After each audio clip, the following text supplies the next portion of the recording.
Dian, Wadarang Actanuk, Makburi and Wadarang Bagaruk, Monamaith Mirabea, Nailinga Wadarang Bake, Karingarabu, Bunja the Eagle, Wa the Crow, Kimbani Ba, Dian Gilson. Welcome to Wadarang Country.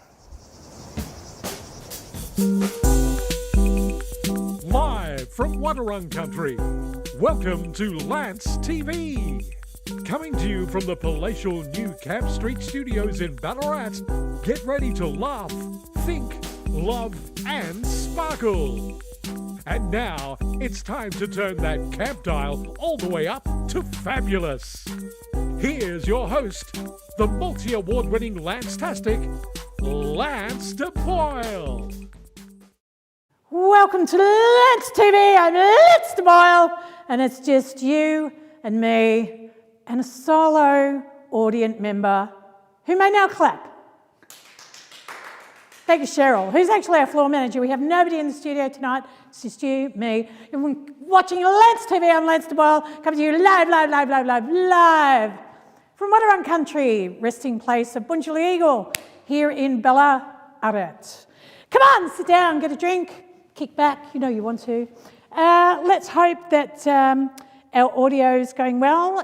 For those of you who are watching on Facebook, please drop it in the thread. Let me know how the audio is tonight. We were a bit light last week, but you know, what would Lance TV be without, you know, that's what we're known for, without some sort of small technical issue. Tonight it is just the lovely Cheryl and the lovely Sophie on tech, so if anything goes wrong, it wasn't me. On the show tonight, our second show for 2024, we have our guest, which we'll introduce in a minute. We have the Lance TV Arts segment, which is great, and that's produced by Sophie. We have All About the Shop, which is a bit of a whip around to see what's happening across our beautiful state of Victoria, and some more of our guest. So without further ado, let's put our hands together right now for our guest, Max Primmer. Darling, how are you? Who are you wearing? Mwah, mwah, please. Lovely to see you. Oh, to see you, lovely. Please exactly. Sit down. Thank you so much. Did you find the place okay? Yes, quite easy to find. Yes. I sort of knew where Camp Street was, as I should do. Oh, darling, I think we all know where Camp Street is. There's one in every town, I'm sure. Wow. Just the one, love. Yeah, just the one gay in the village. That's the one right. camp in the village. I'm the only gay. I don't think so. No, I think, well, not in Dalesford, I don't think so. I have heard rumour, and I don't know if you know this off the top of your head, I've heard rumour that in Ballarat there's 11,000 queers. Wow. Yeah, okay. in Ballarat. So it's about 10% of the population. That's what's your unfair. what's your guesstimate for Dalesford? I only know 10,500. I better go out and find the other 500. Why, with the other 500 female? Well, that's true, yeah, good point. Okay, forget that. Yeah, forget I said that. But have you got a rough idea what the stats might be for Dalesford when it comes to rainbow community? No, not really. No, because it's very moving, Dalesford. People come in and out. It's transient. So transient. So it's hard to work out exactly how many people would be there at one particular time. But of course, we do have Chill Out coming up, and there's going to be 30,000 people there. So there you go, 30,000 queers. 30,000 queers, yes, mostly queers. There could be a few interlopers, but who knows? Oh, well. It's all good. Talking about interlopers, I must say to any of our chalky, turfy friends who might be watching tonight, hope you struggled because I did block you. So, without further ado, though, I think we need to get on with the first subject this evening. Right. And that's pre-record. It's a new segment we've got. Okay. It's that new, I still can't think of the name of it, but it's the Lance TV Arts Extravaganza, that's what it's called. And we will be back with you right after this segment.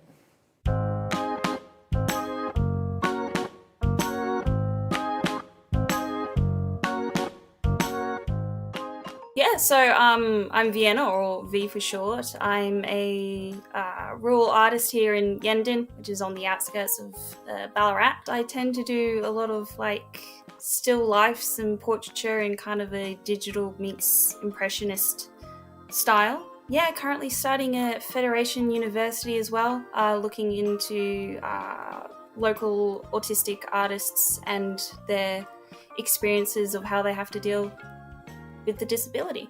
Art kind of became a bit of a security blanket. I grew up not really feeling in place due to, like, again, I'm autistic, gender as well. I didn't really feel like I fit into the binary sort of stuff. So I struggled to find connections with other people. And art kind of became that tool for me to not get bored, but also just as a bit of self-help therapy of escaping into this world, and especially with like comic books and manga and whatnot. And that enabled me to actually meet like-minded people, especially like at, again, Federation University. That then led me into FEAR, which is now TBH, which is how I met a lot of other non-binary queer artists within Ballarat. I started doing digital because of those comic books and that manga, and I wanted that really flat, bold colour. Then, especially with the fine arts degree, they want you to go into more traditional aspects, which is where I started doing oil painting, but then I wanted to mix that oil painting with the digital, and that then developed me into the current style that I'm in. But then I also go to Comic-Con conventions and stuff where I sell my art in artist alleys, where I have a bit more of a commercial art style, which is, yeah, a lot more cleaner, a lot less fine arty. I love the old Barbie movies. The early Barbie movies, and especially sometimes the early Bratz movies, are very just camp, just gay, just bright colours and girliness, but then also like the creators, especially Bratz, is also a gay man, so you can tell. And I loved how bright and vibrant and campy they were.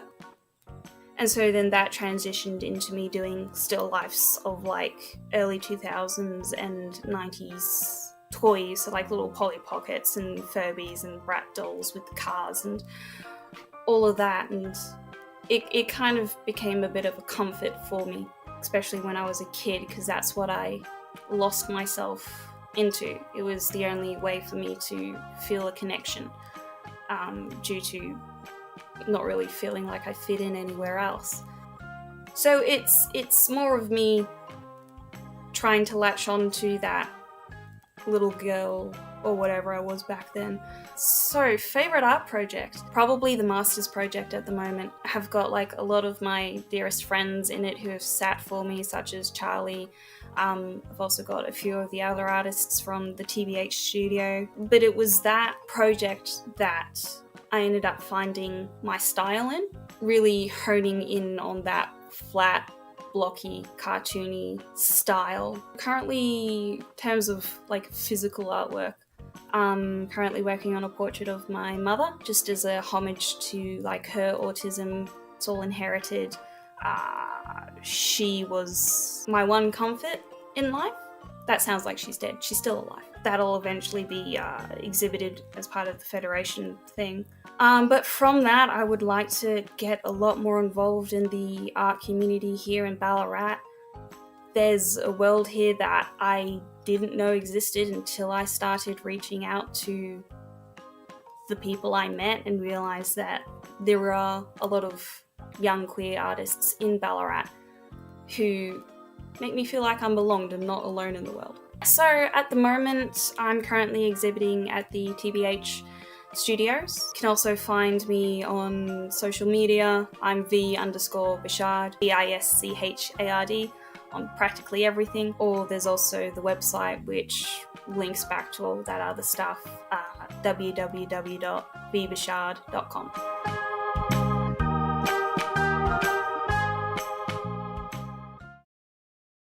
Well, that was pretty good. That was pretty cool. Very cool. There's a lot of, sorry, I'm just, don't mind me while I'm figuring out my social media. Why would we? I know, right? Yeah, there's a lot of amazing artists in Ballarat, which is great. And right across the age ranges as well. Like last week we had Charlie Timms McLean on, and Charlie's like not even 25 yet. Wow, okay. And there was another great artist there. And Ballarat, back in its day, Ballarat really had a very strong arts history, but it's been stolen from us by Bendigo. But we're in the throes of stealing it back. Yeah. So, But yeah. that's it. There's so many emerging artists out there that we don't get to see, we don't get to know about. So having something like that where people can actually connect with that person and find out about what their art is and what they do, and there's going to be someone out there who loves their art. Other people are going to say, well, that's not even art. So it's all a matter of your taste as well. Well, they say art is subjective. That's right, it is, and it's meant to be. That's what it's meant to stir you up, and it's meant to give you different ideas. That's right. A lot of artists out Dalesford way as well, Yes, isn't there are a heap of artists out there who do a lot of different stuff, ceramics and sculpting and all sorts of painting and different things like You've that. got potters out there too, Yeah, don't you? a few potters as well, that's right, yeah. There's a few people who make some amazing products, which, you know, a couple of people many years ago who've now gone, who've died, and their art is well worth a lot of money nowadays because Yeah, you know, right. not enough people collected it when they could have done. Yep. Because they didn't have the money or they didn't think it was possible or didn't like it. Now all of a sudden it's become a product that everybody wants. And everyone's fallen over Everyone's themselves yeah, to get that's it. right, to try and get Murphy's Law, really, at That's the end right. of the day, Absolutely, isn't it? absolutely. Yeah, Fantastic. yeah. How long's the drive from Dalesford to Ballarat? Oh, 40 minutes or something, I think. That's yeah, all about right. that, yeah. It's a nice, look, it's an easy drive. You're driving through the countryside, you've got animals in the fields on both sides, you've got potatoes growing. As long as that's where they stay at night. Yeah, that's right, exactly. You don't want them on the road in front of you. No. You've got hay bales in the paddocks, you've got, you know, the sign on the thing that says piss off Osnet on the side of the mountain, and it's fascinating. I always love it. Yeah, great. And once you get through Newlyn, which is the first little town out of Dalesford, you can either come in the back way to Ballarat. Oh, I'm sure you'd love that. Sure. No, I'd never go down the back way. I'd go down the Really?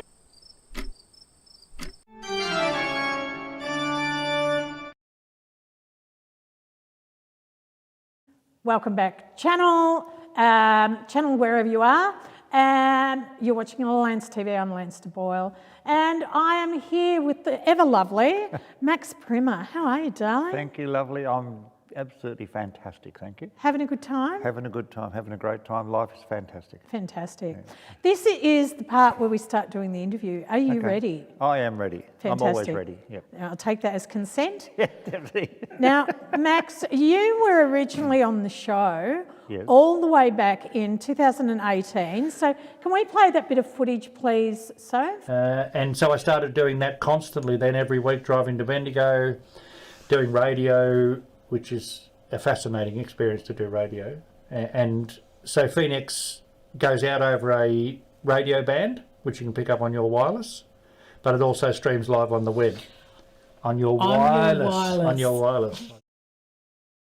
On the wireless. On the wireless. And you're still on the wireless, aren't you? That. I am, yes, yeah. We'll get to that. We'll get to Okay. that. Now, because that interview was 2018, well before we were mega television stars, Of course. we've got you back on. We might have pretty much a similar conversation that we had 6 years ago now.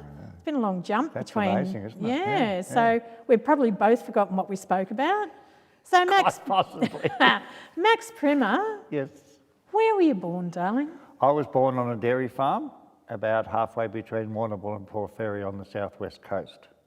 So a little town called Koroit, which is a very big potato area.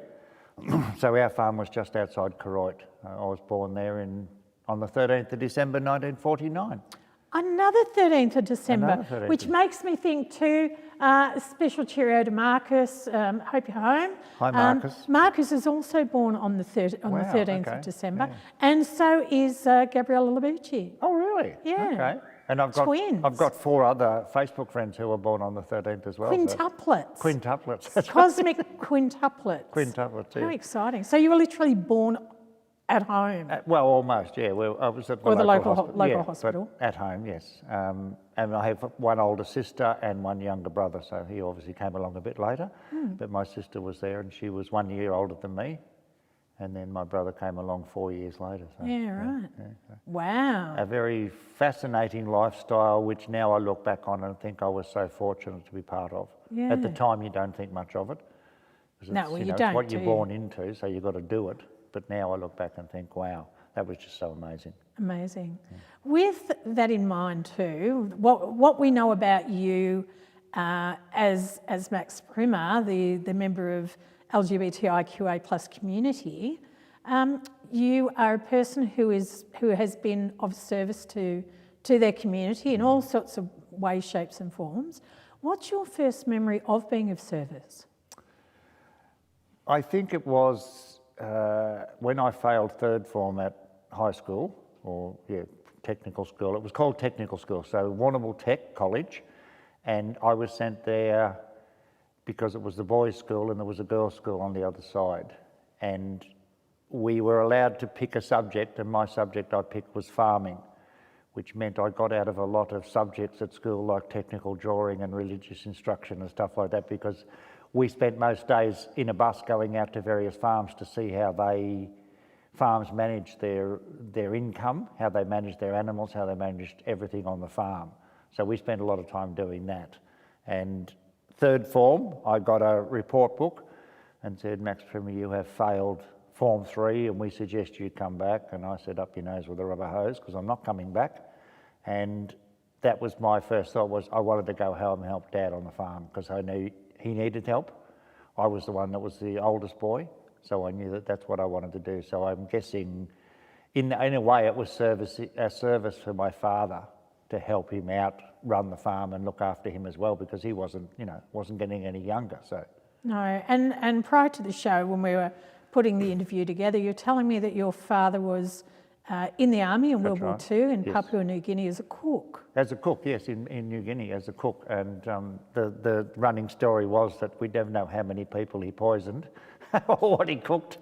So my mother lived in Bendigo, and he was trained in Bendigo before he went to New Guinea.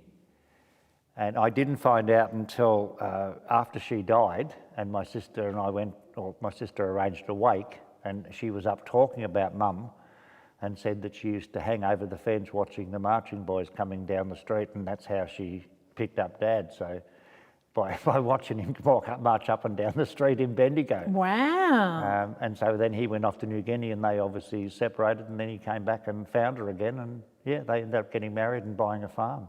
Wow, so, that's amazing. I don't think, looking back now, I don't think it was what she wanted, but obviously, you know, in those days you married whoever you had your first encounter with. that was so tasteful and very unlike you to do that.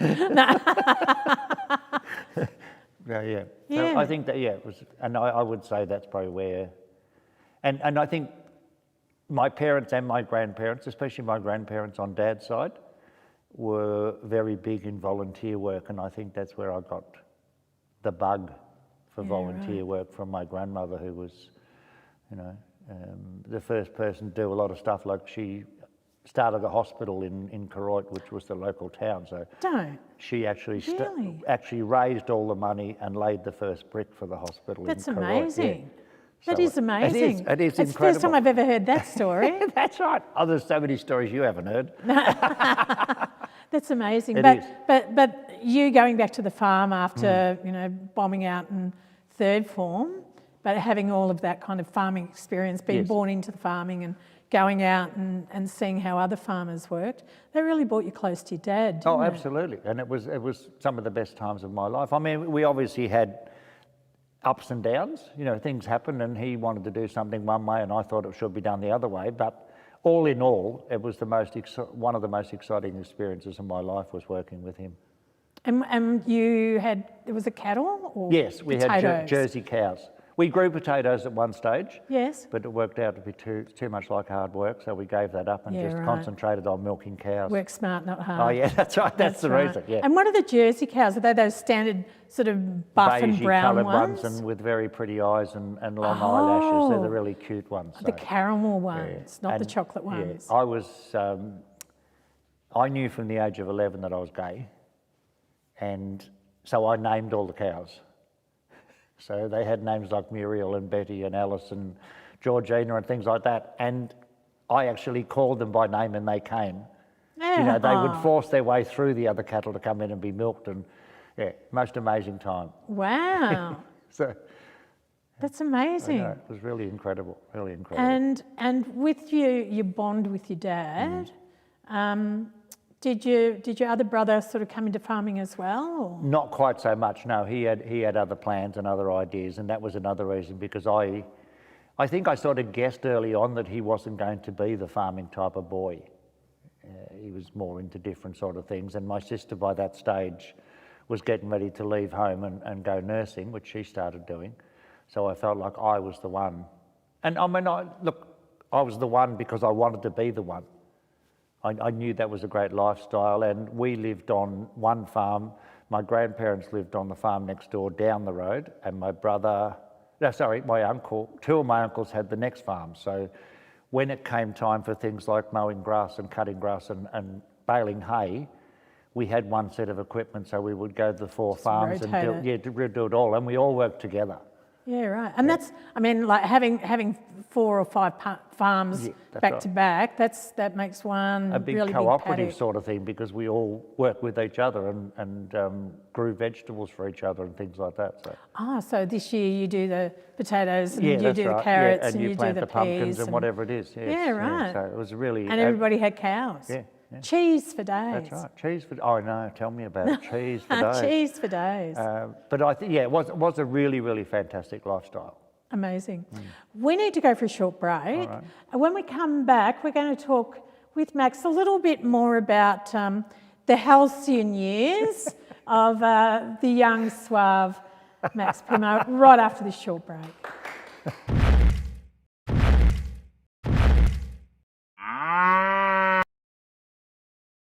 I think that's There's a a bull. cow just for you, There's Max. a cow just for you, you old cow, yeah.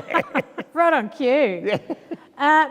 Bruce Hadfield, I love that shirt, Max. Oh, thank you, Bruce. Thank you so much. Bruce is one of the duo from Wombat and Goose out of the can, and they've got a show on Channel 31 and CTV Plus if you want to get the app and watch community TV that way. And you can watch some great Australian short films with Bruce the Goose and the lovely Wombat. Susie Davidson. Right. Absolutely gorgeous shirt. Hugs. Rainbow flag, rainbow flag. Fabulous, fabulous. Thank you so much. Who's Susie Davidson when she's not leaving wonderful messages in the thread? You made a friend. I made a friend. You've made a friend. Look at me making friends at who this knew? tender years. Who knew you were such a friendly person? I know. Who would have thought? Who would have thought that could possibly happen? James Carberry. James. You're a mole, ha ha ha, love ya. No, I think that should. You're a mole, yes. ha ha ha ha, love ya. I think that's how it goes. Yes, my friend James. Yes. Wow, clearly with a line like that. If you're watching on Facebook and you've got any questions or a comment that you'd like us to share with Max, drop it in the thread at Lance TV Ballarat. If you're watching us on one of the joining other pages on Facebook and you want to get straight to the source, come and find us on Let's TV Ballarat. Fabulous. Yeah. Fabulous. We're in our 4th year of television. Wow, okay. 4th year of That's television big. and 7th year of doing the show. Yeah, right. 7 years, wow. Yeah, because we remember started when in it first started, 2017, that earlier opener, that down, that was our first, very first opening sequence. 7 years, that's amazing. So yeah, 7-year itch. Yeah. Oh, so I'm the last one. Yeah, Okay. that's right. So we'll get a cream for that, honey. No. Get a cream. Once the inflammation goes, you'll be right. Yeah, that's right. That's what they say. That's what they say, exactly. We don't know whether it's true, but they Wow, say it. you know. Who knows? I just keep putting the cream on. That's right. They just keep piling it on. Pile it on, pile it That's on. right. Looks like that. You know those when they're doing the walls and they've got all that Yeah, stuff on that's the right. trails. Liftoff. We have a liftoff. Welcome back. You are watching Lance TV. I'm Lance Boyle. I'm Max Primmer. There you go, Max Primmer and me. I love the way. Let's see if we can do a line each and see if Sophie can follow us now. Anyway, we'll do that at the other end of the show. We'll see how we go.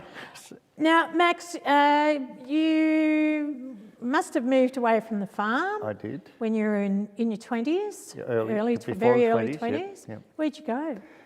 So No, where did you go? Okay, Melbourne. You went Moved to Melbourne. Yes, yes. And at 20 years old in Melbourne, Yes. you found yourself a nice little fella by the name of Ken. I did. Do you want to tell us about Ken? Okay, so we both worked in the city.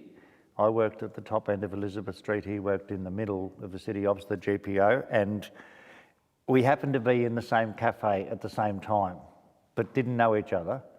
So I was sitting having a cuppa, and he was sitting behind me.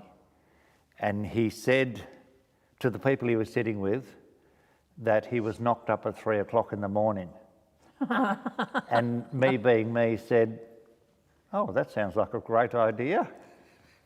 And when we came out of the cafe about half an hour later, we were standing outside and we said hello to each other and introduced ourselves. And he said, "Would you like to go to the movies tonight?" To the drive-in of all places. Oh, nice. So I said yes, What of course. didn't you see that night? Oh, don't even go there. So I said yes, and I was living in Frankston at that stage, so I finished work at midday and went home to Frankston and then spent 4 hours getting ready because it was my Getting all first, prissied up. first date, prissied up, and came back on the train from Frankston, and he lived Red in... Rattler back then, That's I'd right. say. Yeah. He lived in Cheltenham, Oh, and gosh. I wore white jeans, which was a total mistake, of course, but that was the fashion. Yep. So this was 1970, 19th of March, 1970. Oh, gosh. Sunbury Pop Festival, That's here we right, go. exactly. Yeah, okay. So he had a car, so we got in his car and went to the movies. And what I didn't know until I got there was the lady he lived in was an auntie, so she was a family friend who he lived with in Melbourne because he came from Nil. Okay, yeah. Yeah, and her son and daughter-in-law were also there that weekend, which I had no idea about. So they took their own car and came to the movies and parked right next to us. So that was really good. So our windows fogged up pretty quickly. Nice, And nice. we went home and he asked me if I'd stay. Do you remember the film, though? Do you remember the film that you No. didn't see? Don't remember that. No, No. okay, good. Wasn't about the film anyway, No, it wasn't but I about just the wanted film. to know. No, that's right. So we went home and he slept in a single bed. So we got into his single bed and his auntie was in the next room and the son-in-law and daughter-in-law were in the other room. So it was like 3 rooms at the end of this corridor and we're trying to do what we were trying to do. And Quite as quiet as you possibly trying could. to not make much noise. And then got up the next morning and had breakfast. And I said, "Look, I've got to go. I've got to get back to Frankston and blah, blah, blah." And he said, "I'll talk to you tomorrow," which it must have been, I must have stayed Sunday or gone home Sunday. Anyway, Monday we met again in the city and we sat and had a coffee and had something to eat. And then he said, "I think we should take this further." So I was sort of, okay. And a week later I moved in with him. Oh, wow. Yeah. How did that go with his family? Well, by that stage, his auntie always knew where he was gay as well, so there was no hassle there. So I moved into her house with her and him. Yeah, right. So which was 1 week after that. So moved out of Frankston and moved into Cheltenham, and the address was number 1 Friendship Square. Oh, don't. Really? Yeah, that was the address. That's a beautiful street I name. know. Yeah, Beautiful. Friendship Square. Yeah. So And it was an extremely long... Everybody knew each other and Yeah. everybody talked to each other and everybody helped each other. And you were in that relationship with Ken for 30 years. 30 years, yeah. Oh, 2 weeks short of 30 years when he died. Yeah, right.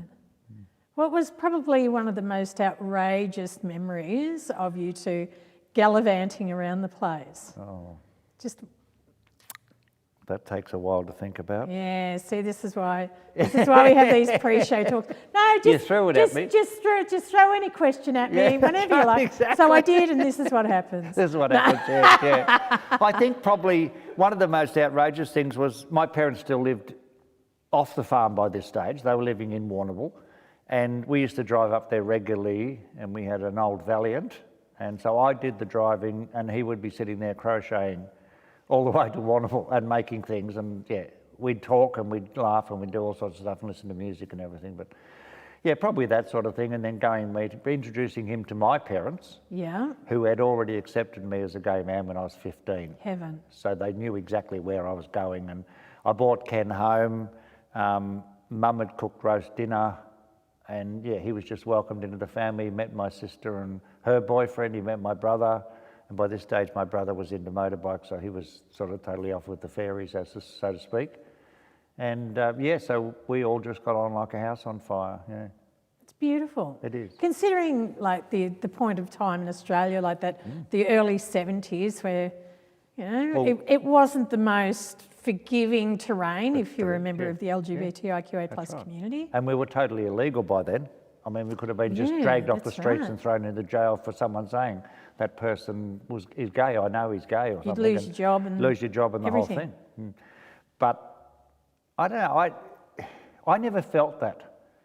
In all the times we were together, all the time we spent in the city working, on the trains coming home and going backwards and forwards, I never ever felt any sort of body, I don't know, looking at me strangely or anything like that. I don't know whether I didn't want to look at it, I didn't want to acknowledge it, but I never ever felt that at all. And like we would be together all the time and everybody knew it was Ken and Max, that was it. And I mean, when we look at relationships today too, I mean, the relationships are getting longer again. I think there was probably a bit of a pocket somewhere between the late 70s and maybe the early 90s where relationships probably didn't go for That's right. so long. Yeah, because if you were together 6 months, that was a long relationship. That was almost Yeah. too long for some couples. But 30 years, like what? Do you think it was because you'd both come from regional areas and there was a state of mind that came with that, or you were both able to communicate and work things out? Like, well, what's the secret, Max? What was your secret? I think the secret was we always ate dinner together. He was a great cook, which pleased me no end because I love food, as you probably know. Hollow legs. That's right. And I think it was that's the basic thing, is you've got to be a lover, a best friend, a partner, and all other things. But best friend is the most important thing, so that, you know, we worked in separate industries, so you could come home at night and talk about your day, what happened, how things went, all that sort of stuff. Someone had a crappy day, someone hadn't. And I think that's the basic rule of relationships, is to be your best friend, apart from being your lover and everything else. You know, your best friend is so you can actually sit and talk things and discuss things. Like, you know, we went through a few not quite a few tough, but a few tough times with money and places to live and all that sort of stuff. But we were able to sit down and talk it through. You know, we didn't just go, oh, stuff this, I'm going home and I've had enough of you. It's all too hard. We actually sat down and discussed things. And look, we did some incredible things in those 30 years. We moved around the place a lot, ran 2 milk bars, I ran a video library. You know, it was a fascinating time. Absolutely fascinating, and we made lots of really good friends who were there for us, who would stand up for us as well. And probably 80% of those were straight people, because Ken worked as an accounts payable clerk, so obviously the women who worked in his office were all married with children, and they just invited us to every time they had a party. You know, Ken and Max are coming. You don't have to argue, they're coming, and that's all there is. And I can remember sitting in swimming pools. They were mostly above ground swimming pools. And you'd put those little woven chairs, you'd sit them in the pool and sit there with the drinks floating around and stuff like that. And the kids would be in and out of the pool, and it was just a fascinating time. Absolutely fascinating. Yeah. After 30 years though, 2 weeks short of 30 years. Yeah, he died. Your love and your best friend passed away. Yep. And about 8 years after that, give or take, correct me if I'm wrong, you developed some kidney issues. Yeah, yes. He died he died in early March, so it was 2 weeks before our anniversary. And I then stayed in Melbourne for a little while because I was running my own business, and then decided to move to Daylesford. And in 2008, I went to bed one night feeling a bit off, like I had the flu coming on. Next morning I woke up and I was really crappy. I was working at a doctor's clinic, so one of the doctors was on duty. He looked at me and said, there's something wrong, and sent me home. And then I went to Ballarat Base Hospital, and at 11 o'clock that morning, total kidney failure. Wow, Just Max. completely out of the blue. There was no symptoms showed up in any of the blood tests, because like I've always been a person who wants to keep healthy as much as possible, so I do go to doctors and I do have blood taken and test things, but nothing ever showed up until that morning. Wow. And was there any explanation as to why it just... Yeah, the explanation was that it took 10 years to actually work. So it was a blockage of the bladder. And when I went to the loo, I thought I was emptying my bladder and I wasn't, because I had the feeling that I was empty, but I wasn't. And so that blockage built up, and because it happened so slowly, my body kept adjusting to it. Yeah, right. So nothing showed up in the blood test that way. Wow. Yeah. So like now I talk to people and I say, well, there's nothing I could do about it, so the only thing I could do was to accept it. Yeah, that's And right. the sooner you accept things like that, the better you get through them and get on with them. Start learning to live with it. Start learning to live with it, yeah. Tell you what we do have to do though. Yes. We need to go for another ad break. Okay. I was Fantastic. getting right into this conversation, going, hang on a minute, I think we need to go for an ad break. When we come back, we'll have a little bit more of the wonderful Max's story right after this.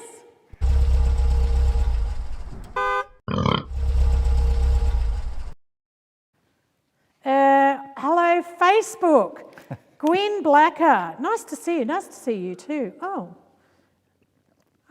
And Johnny Wombat. Greetings, people. So you get Bruce Hatfield and then Johnny Wombat turns up. Right, okay, of course. So it's like best, best buddies, and they're always there. yeah, it's a bit like Beetlejuice. If you say it too much, like they sort of turn into this other thing. Yeah, that's amazing. Like just your kidneys just one day went, and I'm done. I've had enough of this shit, I'm out of here. Yeah, right. Bloody amazing, but it happens. And but the body's amazing too. Oh, I that's mean, right. like to make those incremental That's right. changes. It kept on changing. to So keep that, you going. Yeah, and I was still keeping going, yeah, absolutely amazing. And it's taught me so much about my body now, and take notice of certain things and look for certain things. Because all of us are the same, we go along and think, oh yeah, we're going to be here forever and nothing's going to happen and we're strong as hell, and yeah. We're invincible. Yeah, we're invincible. Indestructible. And then out of the blue, that's yeah, it. You're surprise. And you're right too. I mean, that element that you were saying about, like when you think there's something wrong, you don't muck around, you get yourself to the doctor. That's right, yeah. There's that great Australian sort of, I'm a bit crook, should be right. Yeah.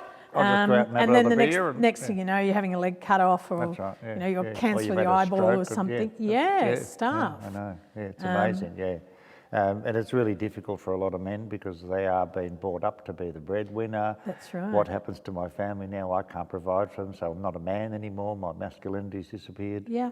Yeah, all that sort of stuff. So Oh, it's yeah. really So amazing. what happens to my role? Yeah, what happens to my role? That's right. Yeah. Bloody incredible. Yeah, it's amazing. So well done. Well done you. you for going, I might just get myself. Yeah. I just glanced down at your shoes too. You might want to put your shoes on the edge of the table. I don't know how we're going to show those. Oh, even down to the soles. How gay are your feet right now, Max? Like Totally gay. Absolutely gay. Over the top gay. I am looking at a progress flag of Chuck Norris All-Stars, high tops. Converse Chuck Norris, Yeah, absolutely. They're beautiful. Where'd you Thank find you. those? Just online. Yeah, just online. Just Look at online, you. I love A going man online. of the 21st century. Love going Just online found and it shopping. Yeah.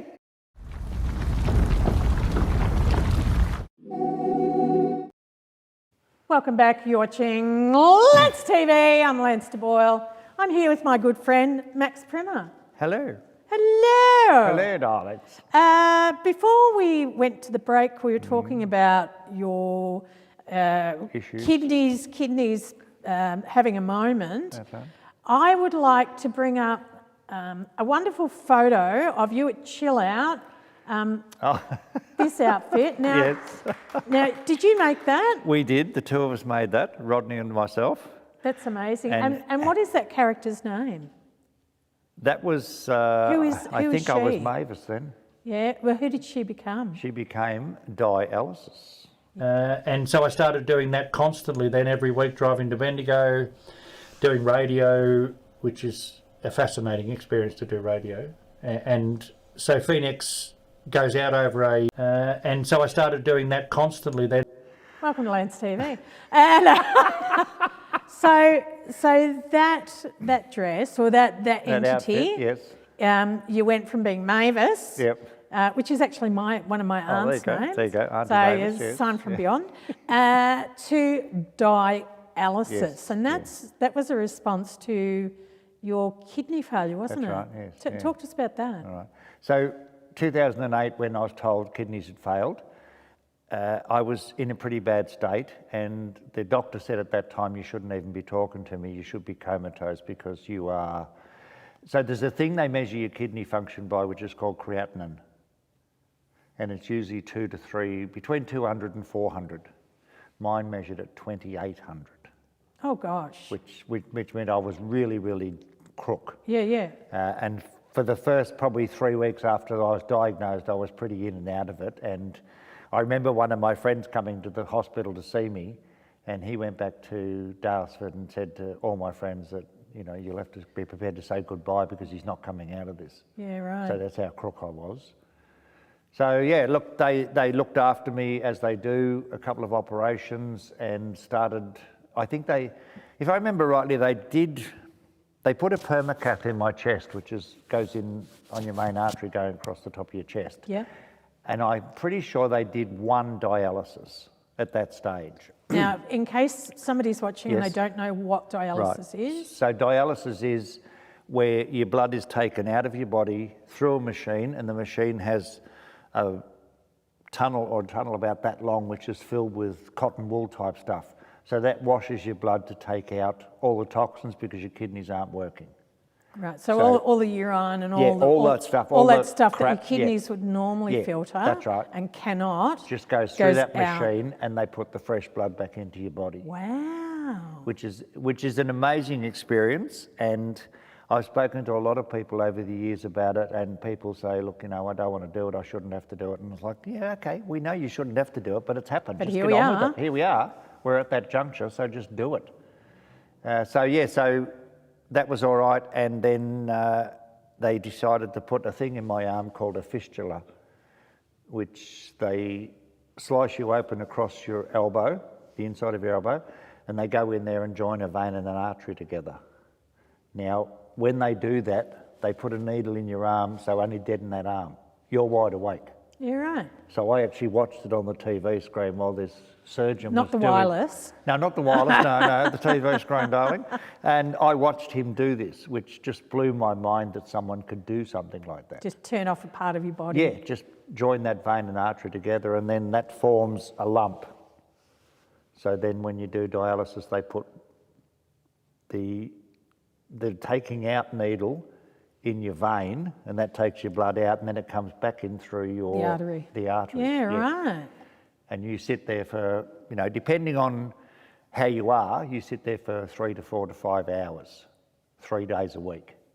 Gosh, and is that what's happening? That's what's happening for you now? That's what's happened to me back then. Now it doesn't happen anymore. But Yeah, right.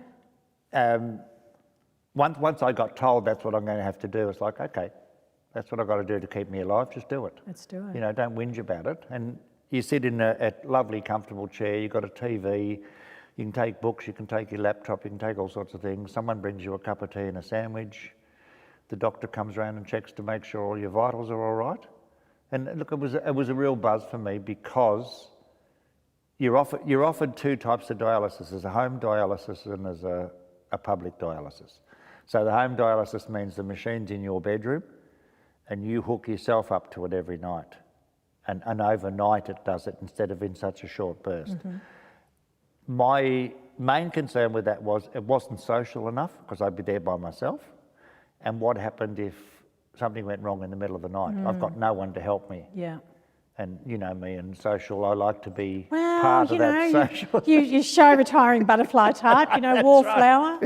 But with all of that, I'd like to fast forward now to 2023. Right. And you winning an award. I know. How amazing was that? Tell us about the award.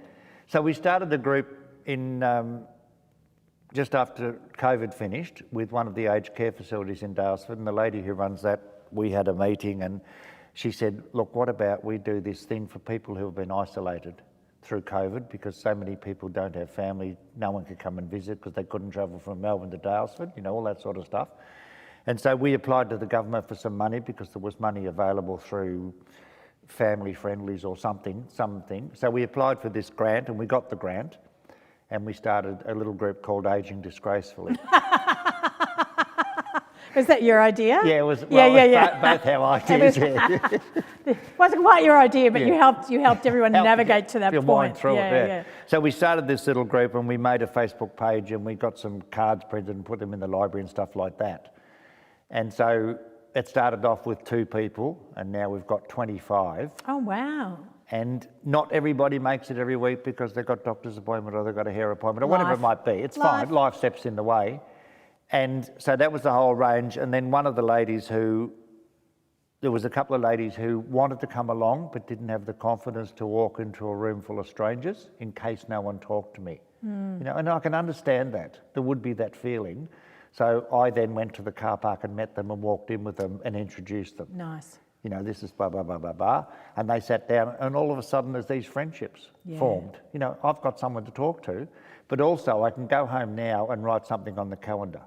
So next week, I have something to look forward to. I've got something to look forward to. Amazing. Yeah, so we meet in the one place at the same time every Thursday. So your award was the 2023 That's right. Ageing, Victorian Seniors of the Senior of the Year Award. Ageing Well.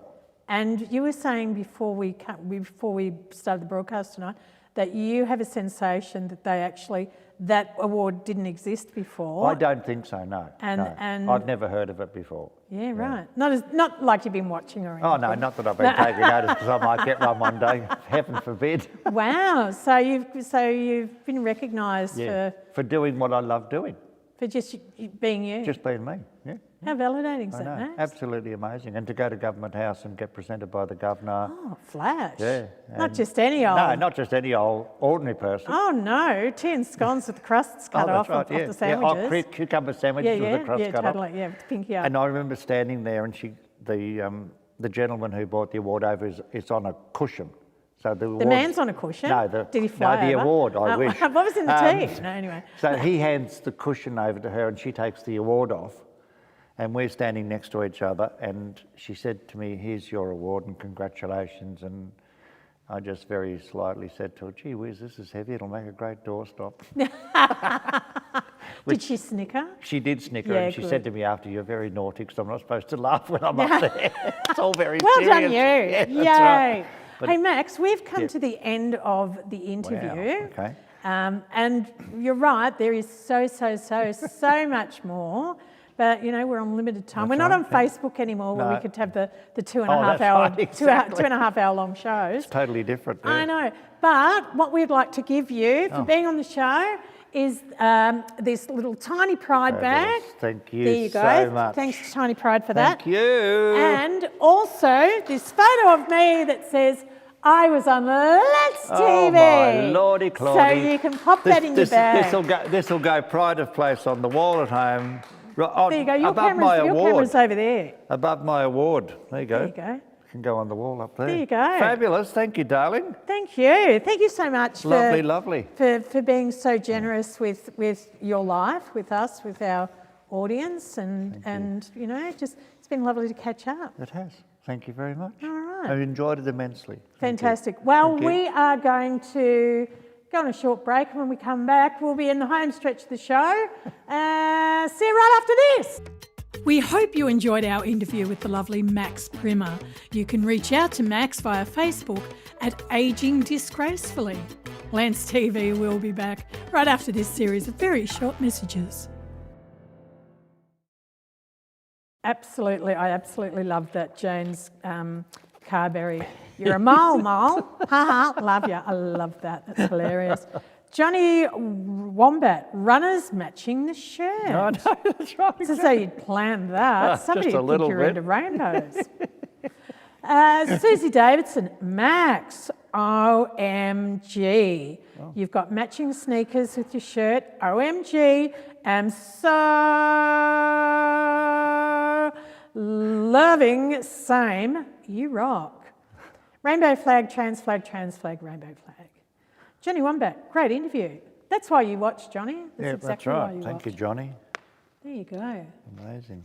So, yeah. So, for those of you playing at home, we have a giraffe and a zebra, which were in this position earlier. Really? Yeah, totally. I find that hard to believe. There's a giraffe in the room. If you get a bit of a chill, it's because we've got a giraffe in the studio. Right, yes, exactly. Yeah. How amazing. So award winners sitting together in the studio. Award winners sitting together chatting. How unusual. I know, right? Might have a drink of water too. We need our own Facebook page now. Wow. Award winners. Well, it'd be a rather full one. It would, I know. It'd be good. Yeah, be very good. Over there. That's where the camera is. It's the camera there. There's a camera there. Yeah, there's a camera that's there, what the there's a stage camera manager there. does. That's right. Just points in different directions. Yeah, points around the room to let us know what's going on. So we should be looking that way and that I way need and to not lose. this way. I actually need to lose a bit of weight because every time I didn't sit say a here, word. that's not what you said at the top of the show. Is that we're counting down, calling me a big porker. Well, they weren't your words, but that's what you were saying. No. Undertones. Undertone, overtone. But yeah, what a journey, Thank you know. And you continue to keep moving on. You still got both kidneys? No, I've only got one now. Oh. Right here. Yeah, right. And I named that kidney after my deceased brother who was killed when he was 21. Yeah, right. So this is Gary. Right. Yeah, Gary the kidney. I pass no comment because it's none of my business. No. Of course. But what not. a lovely way to remember your brother. To remember brother. Yeah, And I've also got that to remember him as well. Yeah, what's a little devil, sleeping little devil sleeping baby. devil. Yeah.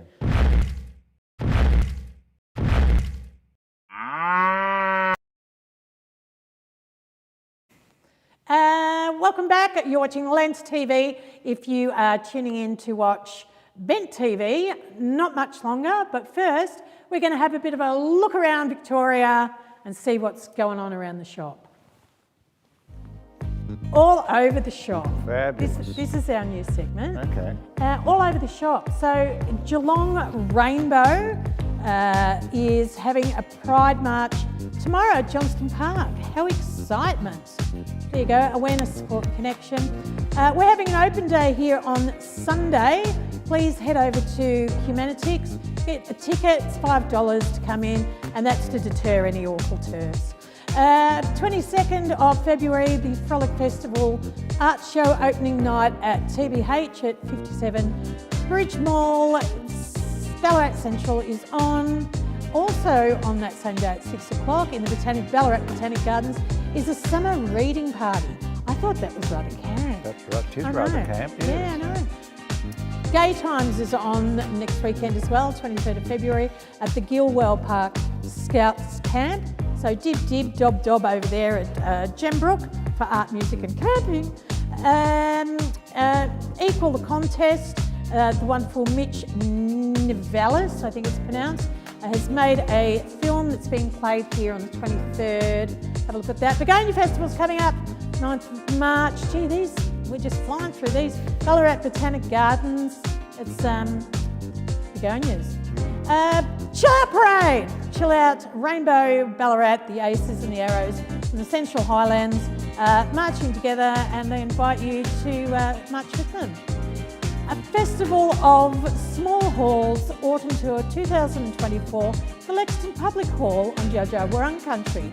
Lexington Public Hall, I thought that was camp too. Providing best practice pastoral care for the LGBTQIA community, I think there's a letter missing there. Thorn Harbour, Greater Bendigo. And for those of you who like to get in early on their diary, on the 28th of July, Halley's Comet's coming in 2061. So for those of you who like to save the date, there you go. Max, we are in the last throes of this. We've spoken about Chill Out a couple of times now. Yes. Are you still on the committee for Chill Out? No, I've given Did they all finally beat you? Did they outrun you, did Finally they? threw me out the door. No. Yeah. That's it, you're out, bitch. Have you got an outfit? No, I'm not doing that anymore. You're I've not doing retired from that. Auntie Di's retired. Yeah, she's right. hung up her bra behind the door and she won't be needing that again. Ah, so yeah, you decided to leave it to the young ones, and I've done it for 20 years, so I think it's time to just back off a little bit, although I will be involved. So Ageing Disgracefully is running a tea tent at the Chill Out. Into the camera? Sorry, at the Chill Out Carnival Day. There'll be a tea tent there where you can pop in and have a cup of tea or coffee, made by the Ageing Disgracefully group. Nice. and also marching in the parade with the local council because I'm a member of the LGBTQIA plus advisory committee. Group, lovely. So we're marching with that as well. So Yeah, great. So it'll be a good weekend as usual. I hope the weather stays fine. Yeah, well, the next few days here it's going to be quite warm in this end of the woods. That's right, Yeah. I remember quite a few years ago now when I was on the committee, it was way back when, I can't remember the date exactly. When they were still having throw the gumboot, throw the and tugs of gumboots wars. and the dykes and the And puffs and the having handbags. the dykes and the puffs having the tug of war Yeah, over yeah. the line. And for some unknown reason, the weekend was going really well, and on the Sunday they were out at the park and everything was going fabulous, and out of nowhere came this thunderstorm. And it's like, oh my God, us as a committee were panicking that everyone was going to run home, and nobody did, of course, because they were all so sloshed they didn't even think about the rain. And Running? What is this thing? That's right, yeah. And the dykes and the puffs got up and did another tug of war through the mud. Yeah, which nice. was so funny. It was just brilliant. Yeah, so Those chill were the out's been- days. Yeah, they were the days. Totally Yeah. different. So, Yeah. all good. Amazing. Thank you so much. 20 years of... Yeah. Because what Being- is it now? 27 years, isn't it? Yeah, 26 years this year. 26 Yeah, years. 25 years last year. Gosh, Max, you've really given of yourself to community, haven't you? Well, it's what I want to do and it's what I love to do, and I'm so pleased I'm able to do it still after what I've been through, to still be able to give back. And volunteering is something that everybody should do because it really does. You give a little bit of yourself, but you get 100% back. Because some of the people out there have such amazing stories to talk about, you know, amazing lives they've led. And once they die, all that's gone. Yeah, you know, right. nobody writes it down, nobody does it. We did it with my mother when she was 94. My sister and I went and interviewed her and recorded it. And yeah, afraid that's disappeared now, but that tape was amazing to talk about when she was younger and how they survived and how they got on and what school was like and how her life was, you know, getting married for the first time and having a quick nookie and that sort of thing.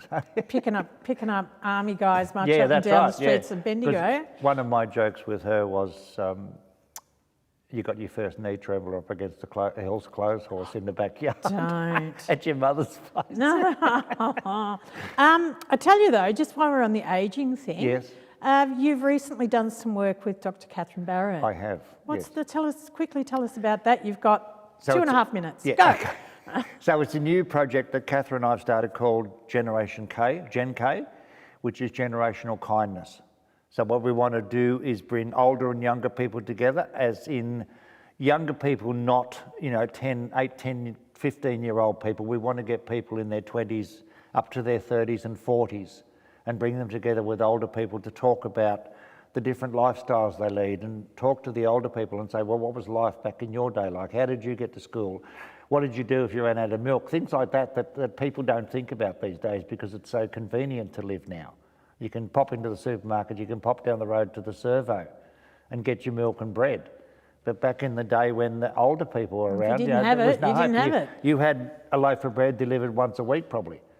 Oh, you made it? Yeah, and God knows how stale that was by the end of the week, but you still had to eat it. Because I can remember being... Bread and butter pudding, my friend. Yeah, that's right. No. And being a child, and like if you don't eat what's at the table, it gets put in the fridge and you've got to eat it next week. Next Or day, tomorrow, yeah. So yeah, it's a Yeah, different... nothing got thing. wasted. Yeah, and you're right. It is a very different. Like we live in a very disposable society, and you know, there's always a science experiment at the back of the fridge these days. That's right, but exactly. but back in the day, like if you didn't eat the whole leg of lamb for Sunday, that's right. that'd get minced Oh, up, yeah, and you'd have yeah. rissoles That's until right, the cows came home. Yeah. And of course the fridges and things like that weren't what they are today either. No, You right. know, a lot of them had ice blocks in them to keep them cool. Do you remember that? Are you really I at that I age? can remember getting bread delivered at the farm, like fresh bread. Yeah. And it was still warm out of the oven. Don't. Yeah, I can remember all that sort of thing, but of course we had our own milk, of course, and playing games with, you know, squeezing cows' tits at each other and squirt here Yeah. and squirt there, and yeah, fabulous times. Aim and see if you can get That's it. right, swallow get it. in the mouth Yeah. or in the eye. Yeah. No, that was later. with That was Cam. like, yeah, that's right, exactly. Different sort of, anyway. So a lot of fun. Yeah. So about the Catherine Barrett project with your good self, Yep. what's that looking like moving forward into this year? It's moving forward slowly but surely. We're getting there. So there's a lot of loose ends to tie up. We've also done another project called Saving 7. So it's been proved by research that if you write a diary every day, by doing that, you can save 7 years off your life by just doing those sort of things and keeping in contact. So there's myself and Catherine and 3 other older women, and we're running this, and like picking out things like ageism. You see adverts on TV and they're ageism. The old people are causing this, and the old people did this, and the boomers did that. So it's all that sort of stuff we're trying to. Yeah. Well, you and I will chat more afterwards. We will. Everybody, thank you so much for taking the time to watch us this evening. To Max Primmer, thank you so much, Max. Thank you so much. Thank you. Thank you very much. Lovely. Thank you. To the wonderful Sophie and the gorgeous Cheryl, thank you so much. And to everybody watching at home, thank you so much Thank you. Until next week, be good, be kind. See you then. Thanks for watching Lance TV. We'll be back same time next week.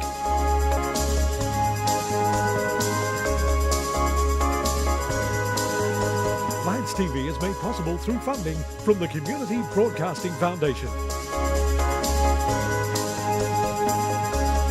I'm voiceover guy Randall Smith. See you next time.